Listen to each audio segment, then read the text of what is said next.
అందరికీ నమస్కారం. తెలుగు స్టోరీస్ లైబ్రరీకి మీ అందరికీ స్వాగతం. ఇప్పుడు మనం వినబోయే కథ చేసుకున్న వారికి చేసుకున్నంత. రచన అవసరాల రామకృష్ణారావు గారు. మరి కథలోకి వెళ్దామా? దిక్కుమాలిన వర్షం సరదా అంతా చంపేసింది. సరిగ్గా అప్పుడే దిమ్మరించి చావాలా? ఈ వరలక్ష్మి వ్రతం కోసం ఏటికి ఏడాది ఎదురు చూస్తాం పునిస్త్రీలం. మనకేదో ప్రత్యేకించి ఒళ్ళో పడుతుందనే స్వార్థబుద్ధితో కాదు కదా. ఇంత పసుపు కుంకుమ, 4 పళ్ళు, తెలిసిన 4 ముత్తైదువులు పంచుకుని వాయినాలు ఇచ్చుకుంటే ఇళ్ళు పచ్చగా ఉంటాయి. ఏ ఇంటికి ఆ ఇల్లు చల్లగా ఉంటే కదా దేశం మొత్తం బాగుపడేది. ఇంతకన్నా మనం చేసే దేశ సేవ ఇంకేముంటుంది? చూడబోతే పట్టుకున్న వానకి అంతూ దరి లేనట్టుంది. టెలిఫోన్లో అనురాధ అదే పనిగా వాపోతోంది. అట్నుంచి రేవతి కంఠం కంగుమని వినిపించింది. మీరు అలా వర్రీ అయిపోతే ఎలా వదిన గారు? కళ్ళు మూసుకుని ఆ దేవిని కొలుచుకుంటున్నాం కానీ మనం ఎవరికీ అపకారం తలపెట్టలేదు కదా. ఇవాళ పొద్దుట మాత్రం వర్షం తక్కువ పడింది కనుకన అయినా యథావిధిగా పూజా కార్యక్రమం నిర్వర్తించుకుని 9 పిండి వంటల నైవేద్యంతో ఏదో అయిందనిపించామా లేదా? బాగుంది వదిన. శాస్త్రం ప్రకారం 21 చేసుకోవాలి. దీనికే ఏదో తప్పు చేసినట్టు గిలగిలా కొట్టుకుంటోంది మనస్సు. అందుకు కాదు, భారీ వర్షం పడుతున్న ఊరందరినీ పేరంటానికి పిలిచాం. ముందు కార్యక్రమం ఏమిటి అని. అదేదో ముచ్చటించుకునే అవకాశం వాళ్ళకి ఆ పైన కలగలేదు. టెలిఫోన్ సంబంధాలు విచ్ఛిన్నమయ్యాయి. 25 పిలకలైనా ఒక చోట చేరి కిలకిలలాడగలవు, కానీ 2 కొప్పులు కలుసుకుంటే వేరే నిప్పక్కర్లేదని సామెత. డిఈఓ గారి భార్య రేవతికి, కలెక్టర్ గారి భార్య అనురాధకి ఈ సామెత వర్తించదు. ఏడాదిలో ఏదైనా నోమైనా వ్రతమైనా రాని ఆవిడగారు ఈవిడగారు ఆవిడకో ఫోన్ చేస్తుంది. ఎవరింట్లో వాళ్ళు పూజాధికారులు నిర్వర్తించుకున్నా పేరంటం మాత్రం సాధారణంగా ఏదో ఒక ఇంట్లో జరుగుతూ ఉంటుంది. కలెక్టర్ గారి బంగళా కాస్త పెద్దది. 100 మంది బట్టే హాలు ఉంది కాబట్టి ఎక్కువగా అక్కడే ఇద్దరు కలిసి చేసుకుంటూ ఉంటారు. వీళ్ళిద్దరి జంటని విడదీద్దామని తక్కిన అమ్మలక్కలు చేసిన ప్రయత్నాలు ముక్కలు అయిపోయాయి. ఆ ఏడు శ్రావణ శుక్రవారం పేరంటం కోసం గత 2 రోజులు ఇద్దరూ కలిసి కలెక్టర్ గారి జీప్ ఉపయోగించి ఊరంతా పిలిచారు. అనురాధ వాళ్ళ మధ్య హాలు కొత్తగా కొన్న రంగురంగుల బల్బులతో దివ్యంగా అలంకరించబడింది. ఓ రోజు ముందుగానే ఎత్తుగా అమర్చిన వేదిక మీద బంగారు పూత వరలక్ష్మి వెండి విగ్రహం సాయంకాలం ఆ హాలు నిండా కిటకిటలాడే కొత్త చీరల ముత్తైదువుల కోసం కన్నార్పకుండా ఎదురు చూస్తున్నట్టుగా ఉంది. అసలు పేరంటాళ్లను పిలుపుల కోసం వెళ్ళినప్పుడే హోరని వాన మొదలైంది. రోజుకి ఆ ఉధృతం పెరుగుతుందే కానీ తరగటం లేదు. పేరుకి ఇద్దరు ఇంటింటా పిలిచారు కానీ జీబు దిగి లోపలికి వెళ్ళొచ్చేసరికి వాన ఒక మొత్తేసి తడిసి మొద్దయిపోయారు. తల ఒళ్ళు పూర్తిగా తడిసిపోయినా ఆ లక్ష్మీ కటాక్షం వల్ల ఇద్దరిలో ఎవరికి తలనొప్పి, జలుబు, జ్వరం రాలేదు. ఆ కాడికి నయమే. ఆ తల్లి తలుచుకోవాలి కానీ తెల్లారేసరికి పెళ్ళున ఎండకాయదా అని ఆశించారు కానీ ఆ తల్లి తలుచుకోలేదు సరిగదా. మరింతగా వాన ఎక్కువై భూమి ఆకాశం ఏకమైపోయినట్టుగా అనిపించింది. ఎలాగో పగటిపూట అయిందనిపించారు. అంత ఉత్సాహంలో అన్ని ఏర్పాట్లు చేసుకుని ఊరు వాడ పిలుచుకుని ఇద్దరూ ఇక్కడే ఎంతో సంబరంతో చేసుకుందాం అనుకున్నారే. ఇదంతా నీరు కారిపోవాల్సిందేనా?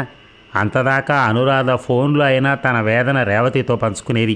ఇప్పుడు అవకాశం కూడా లేదు. తీగలు తెగిపోయాయి. అంతేనా? కిటికీ దగ్గర కుర్చీ వేయించుకుని ఏనుగు తొండాలతో దింబరిస్తున్నట్టుగా పడుతున్న వర్షపు ధారలను చూస్తూ గంటలు అలాగే గడుపుతున్న అనురాధ చెవిలో పడుతున్న వార్తలు ఒకటా రెండా? అమ్మగారు, ఇది విన్నారా? రామకోవిల పక్క పల్లపు వీధి లేదు, పూర్తిగా మునిగిపోయిందంట. ఎప్పుడు ఎండిపోయి ఉండే పేర్ల కోనేరు ఇప్పుడు ఎలా ఉందనుకున్నారు? పెద్ద సముద్రంలా ఉంది. ఏ క్షణమైనా గండిపడుతుందేమో అని ఊరంతా బెంగ పెట్టుకున్నారు. పోస్ట్ ఆఫీస్ పక్కన చింత చెట్టు వేళ్లతో సహా పడిపోయింది. పక్కనున్న కల్లుపాక నేలమట్టమైపోయింది. కనీసం ఒక 10 మందైనా చనిపోయారుంటారనుకుంటున్నారు. వరద ప్రమాద సూచకంగా 2వ హెచ్చరికలు ఎగరేశారట. మరి మీరు గుర్తించారో లేదో ఈ విషయం. 200 కుటుంబాలని జూనియర్ కాలేజీకి తరలిస్తున్నారట. నీటి చప్పుడు కన్నా గాలి హోరు కన్నా ఎక్కువగా ఉందట వరద దెబ్బతిన్న మనుషుల గోల. ఇంచుమించు 200 ఎకరాల వరి పంట నాశనమైనట్టే. యాత్రికుల పడవ బోల్తాపడి 52 కొట్టుకుపోయారు. ఎవరెక్కడ చిక్కుకుపోయారో తెలియక ఇంటికి రాని బంధువుల కోసం ఏ ఇంట్లో చూసినా ఆక్రందనలు. ఇంకా మా నూరు నయమే.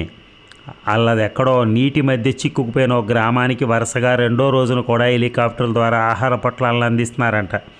నౌకర్లు చెప్పిన కబుర్లు, ట్రాన్సిస్టర్లు చేరవేసిన వార్తలు అనురాధ చెవిలో పడ్డాయి, కానీ ఏమాత్రం చలింపజేయలేకపోయాయి. ఆవిడ నమ్మకాలు ఆవిడవి. తక్కువ నోములు నోచుకుంటే ఎక్కువ ఫలితాలు వస్తాయా? పుణ్యం చేసుకుంటే దైవం రక్షించకపోడు. ఏ ఆపదలు వాటిల్లినా పాపాత్ములకే. గజపతి నగరాలు ఏమొచ్చినా కట్టుదిట్టంగానే ఉంటాయి. బడుగు వాని లంకలు ఎప్పుడూ మునిగిపోతూనే ఉంటాయి. దైవ నిర్ణయం ప్రకృతి ధర్మం ద్వారా ప్రకటితమవుతూ ఉంటుంది. ఊరంతా తడిసి తల్లడిల్లిపోతోంది. ఒక్క చినుకు తన మీద పడలేదంటే ఎప్పుడు బంగారు పువ్వుల పూజ చేసిందో. పగలే చీకటై కరెంటు లేక అంధకార బంధురమై ఉంది. పక్కనున్న పెట్రోమాక్స్ లైట్ లాగా తను వెలిగిపోతుందంటే ఏ జన్మలో ఏ ఏ పుణ్యవ్రతాలు ఆచరించిందో. అలాంటి విశ్వాసాలు, టీకాలు, మచ్చలంతా స్పష్టంగా తనలో నాటుకుని ఉన్నాయి. ఆవిడ్ని కలవరపెట్టే ఒకే ఒక విషయం, ఈరోజు తను తలపెట్టిన ఈ వ్రతం ఎలా పూర్తవుతుందా అని. మొదలు పెట్టకూడదే కానీ మొదలయ్యాక ఈ పుణ్యకార్యానికి విఘ్నం కలగటానికి వీల్లేదే. తెలిసి తెలియకుండా తన వల్ల ఏ అపరాధం జరిగిందో, లేకపోతే ఆ దయగల తల్లి తనకింత పరీక్ష పెడుతుందా? వంట మనిషి ఇచ్చిన కాఫీ తాగి అనురాధ తల పైకెత్తేసరికి గోడ గడియారం 3 చూపిస్తోంది. ఎదురుగా వెలగని రంగుల బల్బు, తోరణం, పెద్ద గంగాళంలో పక్కగా ఉంచిన నానబెట్టిన శనగలు, 2 అరటిపళ్ళ గెలలు, తమలపాకు మోతలు, ఇతర సరంజామా తనను వెక్కిరించినట్టయింది. ఎలాంటి చిక్కు సమస్య వచ్చినా ఏదో ఒక ఉపాయం చూపించే రేవతితో టెలిఫోన్లో మాట్లాడే అవకాశం లేదు. ఎంత డబ్బిస్తామన్నా వీధులన్నీ జలమయం అయ్యాయి, కానీ రేవతి ఇంటికి కబురు తీసుకెళ్ళటానికి ఏ ఫ్యూను వడంబడలేదు. అయ్యగారు వచ్చాక చెప్పి చివాట్లు పెట్టిస్తానని బెదిరించినా, అమ్మా మహా అయితే ఉద్యోగం కదా పీకేస్తారు, కానివ్వండి, అందుకని గంగలో దిగి ప్రాణాలు తీసుకోలేం కదా, మా ఆడాళ్ళు పిల్లలు ఎలా ఉన్నారో వెళ్ళి కనుక్కుందామన్న అవకాశం లేదు. అంతకన్నా ముఖ్యం కాదు కదా మీ కబురు అన్నంతవరకు వెళ్ళారు పరివార జనం. అనురాధ నవ్వుకుంది. మూర్ఖపు ప్రజ ఈ శరీరం శాశ్వతం అనుకుంటారు. కూడో కొడ్డో కొంపో అని ఏడుస్తారు. ఎంతకన్నా ఏది ముఖ్యమో వీళ్ళ బతుకులు ఎప్పుడూ ఒకలాగే అఘోరిస్తున్నాయి. ఎప్పుడూ ఎరగని అసహాయ స్థితిలో ఆవిడ అల్లల్లాడిపోయింది. ఆ వరలక్ష్మి విగ్రహాన్ని చూస్తుంటే అయ్యో తల్లి, ఈ పాటికి హాలు నిండిపోయేది. పాపిష్టి దాన్ని ఊరంతా పిలుచుకొచ్చాను, నేనేం చేయను? నీ ప్రసాదాన్ని వాయనాల రూపంలో నీ భక్తులకు ఎలా పంచిపెట్టను? వాళ్ళెవరూ అడుగు పెట్టడానికి వీలు లేకుండా వీధులన్నీ జలమయం చేశావు. పోనీ నేనే వెడదామంటే దారి తెన్ను కనపడదు. సమస్త స్త్రీల సౌభాగ్య ఐశ్వర్యాలు నీ వ్రత నిర్వహణలో ముడుచుకున్నావు. ఈ దుఃఖ సముద్రంలోంచి నన్ను ఎలా దాటిస్తావో అని కళ్ళు మూసుకుని లక్ష్మీ సహస్రనామం జపిస్తూ అలా ఎంతసేపు ఉండిపోయిందో పెదవులు ఎండిపోయాయి. నీటితో కనుగొలకులు నిండిపోయాయి. ఇదేమిటి వదిన గారు అలా దిగులు పడి కూర్చున్నారు అని రేవతి కేకతో ఉలిక్కిపడి ఈ లోకంలోకి వచ్చింది. కలో నిజమో ఆవిడకు ఒక పట్టాన బోధపడలేదు. ఓ చేతిలో గొడుగు, ఓ చేత్తో అరగజం పొడుగున్న బ్యాటరీ లైటు, కట్టుకున్న కొత్త పట్టు చీర ముడుకుల దాకా తడిసిన గుర్తుతో ఎదురుగా రేవతి. ఏదైనా ఆపదొచ్చినప్పుడు ధైర్యంగా ఎదుర్కొంటాం, కానీ అలా వర్రీ అయి కూర్చుంటామా వదిన గారు? ఇంకా అలా తెల్లబై చూస్తారేమిటి? ఇవిగో ప్లాస్టిక్ సంచీలు 6 డజను సంపాదించి తెచ్చాను. 3 మీకు 3 నాకు. శనగలు, పళ్ళు, తమలపాకులు, పసుపు, కుంకుమ గబగబా సర్దండి. మన తప్పు లేకుండా పిలిచాం, కానీ వాళ్ళకు వచ్చే అవకాశం లేక ఊరు వాడ నీటిలో మునిగిపోతే మనమేం చేస్తాం? అలాగని మధ్యలో పాడు చేసుకుని ప్రతిఫలం దక్కకుండా చేసుకుంటామా? ఆపద్ధర్మంగా ముగ్గురేసి ముత్తైదువులకు వాయనాలు ఇచ్చుకుని వద్దాం. లేవండి, ఇంకా చూస్తారే, గబగబా పట్టుచీర కట్టుకురండి. భక్తులకు పరీక్షలు ఎప్పుడు తప్పాయి గనక. గట్టిగా గడగడ రేవతి వల్లించినా కూడా అనురాధ ఆశ్చర్యం అనగలేదు. ఈవిడ ఎలా వచ్చింది అసలు? ఇలాంటి పరిస్థితిలో తాము బయటికి వెళ్ళేది ఎలా? తనను తరింపచేయటానికి వరలక్ష్మి ఈ రూపంలో రాలేదు కదా. రేవతి అట్టే ఆలస్యం చేయకుండా జరిగింది చెప్పింది. పల్లపు ప్రాంతాల్లో వరద నీటిలో చిక్కుకుపోయిన వారిని సురక్షిత ప్రాంతాల్లో చేర్చడానికి అప్పుడే 6 పడవలు ఊళ్ళోకి వచ్చి తిరుగుతున్నాయట. ఎవరి పనులు వారికి ముఖ్యంగా కనిపించడంలో ఆశ్చర్యం లేదు కదా. ప్రభుత్వం పంపిన పడవలు యుద్ధ ప్రాతిపదిక మీద ప్రాణాలను రక్షించడమే వీటి కర్తవ్యమని మొండికెత్తి ఎంత ప్రయత్నించినా పొద్దున్నుంచి రేవతి ఒక అరగంట సేపు పడవను బుక్ చేస్తామంటే కుదిరింది కాదట. అయినా ఉద్యమం అంటూ మొదలు పెట్టకూడదే కానీ తీరా ఉద్యాపన చేయకుండా వదిలితే వ్రతం అసలే అత్యంత శక్తి స్వరూపిణి కదా వరలక్ష్మి. బెడిసిగొట్టి ఈ దేశమే ఏకంగా నామరూపాలు లేకుండా పోతే బతకని చావని దైవ కార్యమే ఇది. మధ్యలో ఆపడానికి వల్ల ఎలాగా ఇంత కష్టం దాటిస్తావు తారకరామ అని రేవతి గగ్గోలు పడుతుంటే వాళ్ళింటి వీధి ముందు ఏదో పెద్ద గొడవైపోతున్నట్టు తోచి గొడుగు వేసుకుని డాబా ఎక్కి విన్నదట.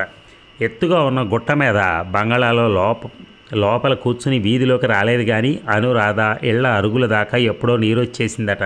ఇప్పుడు ఆ ఊళ్ళో ఉన్నవి వీధులు కావు, నిండు నీటి కాలవలు, బళ్ళు ఓడలై చాలాసేపు అయిందట ఆ ఊళ్ళో. మా వీధి వైపు ఏదో గొడవైందన్నాను. కాదు వదిన గారు, మనుషుల్ని సురక్షిత ప్రాంతాలకు చేర్చి ఖాళీగా వస్తున్న ఒక పడవని మా ఇంటి ప్రాంతాల్లో ఆపేశారు మన ఎమ్మెల్యేను ఆయన పిఏ ఫోటోగ్రాఫరు. ఎంత ఒక గంటలో తిరిగి వచ్చేస్తాం. వరద ప్రాంతాన్ని ప్రాణాలకు తెగించి దర్శించి వస్తున్న ప్రజాసేవకుడు అని 2 ఫోటోలు తీయించుకుని మీ పడవ మీకు అరిచేతిలో పెట్టుకుని అప్పచెప్తాం అనే ఎమ్మెల్యే ఎంత బతిమాలినా కార్యకర్త ఒప్పుకోలేదట. ఆఖరికి నా పదవికి ఎసరు పెట్టకండయ్యా, మీ అబ్బాయికి ఉద్యోగం వేయించే పూచి నాది కదా అంటూ మరి ఎలా నచ్చ చెప్పాడో నడిపేవాడితో సహా పడవ లంకించుకున్నాడు. ఆ ఎమ్మెల్యే మా దూర బంధువు లోపలికి పిలిపించి కాఫీలు అవి ఇచ్చి మనకొచ్చిన కష్టం వివరిద్దామనుకున్నా. కానీ నిజం చెప్తే నమ్మరు కదా. మనకు తెలిసిన ఒకరు చావు బతుకుల్లో ఉన్నారని ఆసుపత్రికి చేర్చాలని చెప్పాను. రాజకీయ నాయకుడు కదా, ఓ పచ్చనోటు చేతిలో పడ్డాక కానీ నమ్మలా. పడవవాడికి వేరే 100 ఆశ చూపి ఇలా తెగించి వచ్చాను వదిన గారు. నేను వచ్చింది పడవ మీదే, నా సాహసంతోనే వచ్చాను అనుకుంటున్నారా నేను? ఆ తల్లే ఈ శక్తి ఇచ్చింది. రేవతిని కన్నీళ్లతో కౌగిలించుకుంది అనురాధ. గబగబా పట్టుచీర చుట్టబెట్టుకుంది. 6 ప్లాస్టిక్ ప్యాకెట్లు సరుకులతో నింపి మరి గాలి దూరకుండా సిద్ధం చేసింది. అవును కానీ మనకిప్పుడు పేరంటాళ్ళు ఎలా దొరుకుతారు వదినా? ఇలాంటప్పుడు వీధి తలుపు ఎవరు తీస్తారు, ఎలా ఇస్తాం, ఎలా అందుకుంటారు అని అడగకుండా ఉండలేకపోయింది. రేవతి నవ్వుతూ అంది, బాగుంది వదిన గారు, నారు పోసినోడు నీరు పోయాడంటారా? ఆ వరలక్ష్మిని నమ్మిన వాళ్ళకి ఉపాయాలు చూపించే పూచి కూడా ఆ తల్లిదే. మనం వెళ్ళే స్థితిలో లేం కానీ మన వీధి వెలుపు దాటితే ఉన్నారు 6 డజన్ మందికి తక్కువ కాకుండా పండు ముత్తైదవులు. ఆ ఇంటి ముందు నుంచి పడవ పెడుతూ ఉంటుంది కదా, పడవ వాడి చేత బలంగా ఆయా ఇళ్లల్లోకి వాయనం పొట్లాలు విసిరేద్దాం, అలా వెళ్ళి అలా వచ్చేద్దాం. ఇంత చేసి 3 ఇళ్ళు కదా. ఈ ఆపదలోంచి ఇంతకంటే గట్టెక్కే ఉపాయం నాకు తోచలేదు వదిన గారు. పడవవాడు అరుస్తున్నాడు, బయలుదేరని మరి. గాలి కన్నా నీటి కన్నా వార్త స్పీడ్ ఎక్కువేమో మరి. ఇలా వీళ్ళు ఈ పని మీద బయలుదేరుతున్నారనే వార్త అంతా నిమిషాల మీద ఆ గుట్ట మీద ఇళ్లకి ఎలా చేరిపోయిందో. డాబాలు, చెట్లు, గోడలు, గొడుగులు పట్టుకున్న మనుషులతో నిండిపోయాయి. అన్ని వందల కళ్ళకు ఆ క్షణంలో సగంసేపు కనిపించింది పడవ మీద టార్చిలైట్ వెలుగు మాత్రమే. సరిగ్గా అదే సమయంలో ఉన్నట్టుండి గాలి వాన 1000 ఎక్కువయ్యా అన్నట్టుగా విజృంభించాయి. ఆ ప్రవాహంలో ఆ పడవ ఎత్తు నుంచి ఒక్కసారిగా వీధి చివరి పల్లానికి జారింది. నిత్యప్రసాద సేవనం వల్ల పునీతలే కాక పూర్ణ కుంభ సమానులైన ఆ పుణ్యాంగనలిద్దరూ చిన్న సిమెంటు బస్తాల్లాంటి 6 ప్యాకెట్లతో మీదకు వరగడంతో పడవ పక్క వీధికి మలుపు తిరగటంలో పడవ ఒరిగి తెడ్డు పడవవాడి పట్టు తప్పి వాడు పైకి బలంగా గెంతటంతో ఏం జరగాలనుందో అది జరిగింది. ఈత నేర్చిన పడవవాడు వాడికి తెలిసింది ఈ జీవితమే గనక ఎలాగో బతికి బయటపడ్డాడు. వాళ్ళిద్దరూ మాత్రం తల మునకల పరవశలై సముద్ర రాజతనయికి సమీప మార్గంలోనే ఉన్నారు. అదండి కథ. మనకి ఈ కథలో మనం తెలుసుకోవాల్సింది ఏంటంటే, దేవుడి మీద భక్తి ఉండాలి, ఉండద్దని ఎవ్వరూ అనరు. అలాగే ఇలాంటి కార్యక్రమాలప్పుడు వాయనాలు కానీ ఇలాంటివన్నీ ఏదైనా ఇవ్వాలి అనేది అది ఆడవాళ్ళకి సహజంగా ఉంటున్నటువంటి ఒక పద్ధతి. అది కూడా చేయాలి, చేయకూడదు అంటలేదు. కానీ పరిస్థితులకు అనుగుణంగా పోవాలి అంటాడు రచయిత. పరిస్థితి ఎలా ఉంది? మనుషులు మునిగిపోయే పరిస్థితి ఉంది, ఎక్కడ పడితే అక్కడ వాటర్ పోతూ ఉంది. అయినా సరే ఇంకా నేను అలాగే చేస్తానని మొండిపట్టు కూర్చుంటే ఏమవుతుంది? మనుషుల కనీసం శరీరాలు కూడా మనకు లభ్యం కాని పరిస్థితి వస్తుంది. ఇప్పుడు అక్కడ అదే జరిగింది. వాళ్ళు చివరికి కనపడకుండా పోయారు. ఏదో ప్రయత్నం చేశారు గట్టిగా, ఇంత కష్టపడ్డాం కదా చేద్దామని చెప్పని. కానీ ఏమైంది? జరగాల్సింది జరిగిపోయింది. అదండి కథ. ఏదేమైనా మన ప్రాణాలు కూడా మనం చూసుకోవాలి. ఎందుకంటే మన మీద ఆధారపడే మనుషులు కూడా ఉంటారు కదా, అందుకోసమని. అందుకే ఆ కథ పేరు కూడా చేసుకున్న వారికి చేసుకున్నంత ఆట. నిజమే, వాళ్ళు అలాగే ముందుకెళ్ళారు కాబట్టే వాళ్ళు ఈ రోజున ప్రాణాలు పోగొట్టుకోవడం జరిగింది. అలాంటి సాహసాలు ఎవరూ చేయొద్దండి ఎటువంటి పరిస్థితుల్లోనూ. ఉండాలి, భగవంతుడు మనం భగవంతుడు వర్క్ చేస్తున్నాం కదా, భగవంతుడు మనల్ని కాపాడుతాడు అంటానికి లేదు. అలాంటి పరిస్థితుల్లో భగవంతుడు కూడా ఏమీ చేయలేడేమో. ఎందుకంటే అంత ఉధృతిలో భగవంతుడు మాత్రం ఏం చేయగలుగుతాడు చెప్పండి. అందుకనే అలాంటివి ఏం చేయొద్దు. Thank you very much. ధన్యవాదాలు.